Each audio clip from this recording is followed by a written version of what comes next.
नमस्कार, मैं अनुष्का मेहता और आप देख रहे हैं ताजा दृष्टिकोण। दिल्ली की राजनीति में एक बड़ा बदलाव तब देखने को मिला जब भारतीय जनता पार्टी की नेता रेखा गुप्ता ने मुख्यमंत्री पद की शपथ ली। उनके नेतृत्व में बनी नई सरकार ने अपनी पहली कैबिनेट बैठक की, जिसे लेकर आम आदमी पार्टी के नेता आतिशी ने भाजपा पर वादा तोड़ने का आरोप लगाया है। इस पूरे घटनाक्रम ने दिल्ली की जनता और खासतौर पर महिलाओं के बीच कई सवाल खड़े कर दिए। दिल्ली विधानसभा चुनाव के दौरान भाजपा ने वादा किया था कि अगर वो सत्ता में आई तो दिल्ली की महिलाओं को हर महीने 2500 रुपए की वित्तीय सहायता दी जाएगी। ये योजना महिलाओं के आर्थिक सशक्तिकरण और उन्हें आत्मनिर्भर बनाने के लिए बनाई गई। चुनाव प्रचार के दौरान भाजपा ने इसी वादे को प्रमुखता से उठाया और इसे अपने घोषणा पत्र में भी शामिल किया। जब रेखा गुप्ता की सरकार ने अपनी पहली कैबिनेट बैठक की तो लोगों को उम्मीद थी कि इस बैठक में महिलाओं के लिए घोषित वित्तीय सहायता योजना को पारित किया जाएगा, लेकिन जब बैठक के निर्णय सार्वजनिक हुए तो उसमें इस योजना का कोई जिक्र ही नहीं था। आतिशी, जो दिल्ली की पूर्व मंत्री नहीं है, इसे लेकर भाजपा पर सीधा हमला बोला है। उन्होंने आरोप लगाया है कि भाजपा ने जनता को धोखा दिया और अपने ही वादे से पीछे हट गई। भाजपा ने वादा किया था कि पहली कैबिनेट बैठक में ही वो इस योजना को पारित करेंगे, जिसमें दिल्ली की महिलाओं को 2500 रुपए मिलेंगे। नई सीएम रेखा गुप्ता और उनके कैबिनेट मंत्रियों ने शपथ ली। शाम को 7 बजे पहली कैबिनेट बैठक हुई। महिलाओं को उम्मीद थी कि ये योजना पारित हो जाएगी, आतिशी ने एक वीडियो में कहा। उन्होंने आगे कहा, पहले दिन से ही भाजपा ने अपने वादे तोड़ने शुरू कर दिए हैं। उन्होंने योजना पारित नहीं की। भाजपा ने लोगों को धोखा देने का मन बना लिया है। पहली कैबिनेट बैठक के बाद मुख्यमंत्री रेखा गुप्ता ने एक कॉन्फ्रेंस में यह घोषणा की कि उनकी सरकार दिल्ली में आयुष्मान भारत स्वास्थ्य बीमा योजना को लागू करेगी।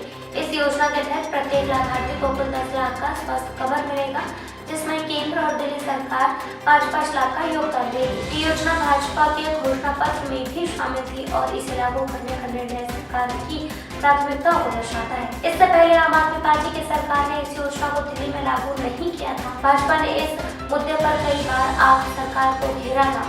अब जबकि भाजपा ने सत्ता संभाली है तो इसे लागू करने का निर्णय लिया है। आतिशी और आम आदमी पार्टी के अन्य नेताओं ने भाजपा सरकार की नीयत पर सवाल उठाए। उनका कहना है कि भाजपा ने महिलाओं को सिर्फ चुनावी फायदा लेने के लिए ये वादा किया था और अब सत्ता में आने के बाद इसे दरकिनार कर दिया है। वहीं भाजपा का कहना है कि आयुष्मान भारत की योजना को लागू करने का निर्णय दिल्ली के नागरिक को बेहतर स्वास्थ्य सुविधाएं देने के लिए लिया गया है। उन्होंने कहा है कि सरकार अपने सभी चुनावी वादों को पूरा करेगी, लेकिन इसमें कुछ समय लग सकता है। दिल्ली की महिलाओं को इस योजना से बड़ी उम्मीद थी। चुनाव प्रचार के दौरान भाजपा नेताओं ने इस योजना का जोर शोर से प्रचार किया था, जिसमें कई महिलाओं को लगा कि ये उनकी आर्थिक स्थिति सुधारने में मददगार होगी।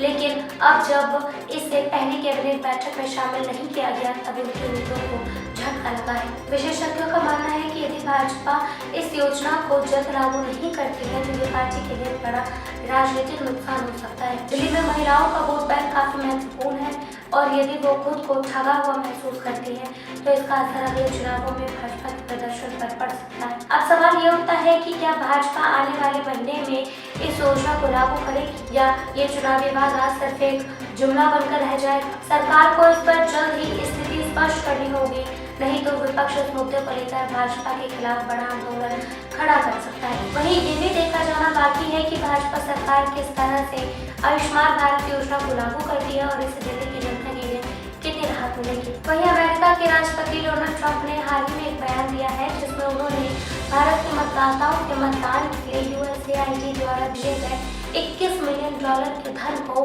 किकबैक स्कीम बताया है। ट्रंप ने इस मुद्दे पर कोई स्पष्ट प्रमाण नहीं दिया है, लेकिन उन्होंने ये संकेत दिया है कि ये धन 2024 के लोकसभा चुनावों में विदेशी हस्तक्षेप के लिए उपयोग किया जा सकता है। भाजपा ने ट्रंप के इस बयान को कांग्रेस सांसद राहुल गांधी के खिलाफ इस्तेमाल किया और आरोप लगाया कि उन्होंने लंदन में विदेशी शक्तियों से भारत के आंतरिक मामलों में हस्तक्षेप करने की मांग की थी।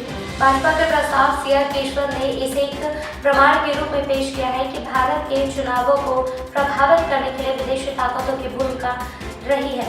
भाजपा आईटी सेल प्रमुख अमित मालविया ने ये आरोप लगाया है कि यूएसएआईडी द्वारा दिया गया धन डीप स्टेट एसेट्स को बनाए रखने के लिए इस्तेमाल किया जाता है, जो इस तरह के हस्तक्षेप को संभव बनाते हैं। हालांकि इंडियन एक्सप्रेस की एक खोज रिपोर्ट के अनुसार $21 मिलियन का ये फंड 2022 में बांग्लादेश के लिए स्वीकृत किया गया था, न कि भारत के लिए।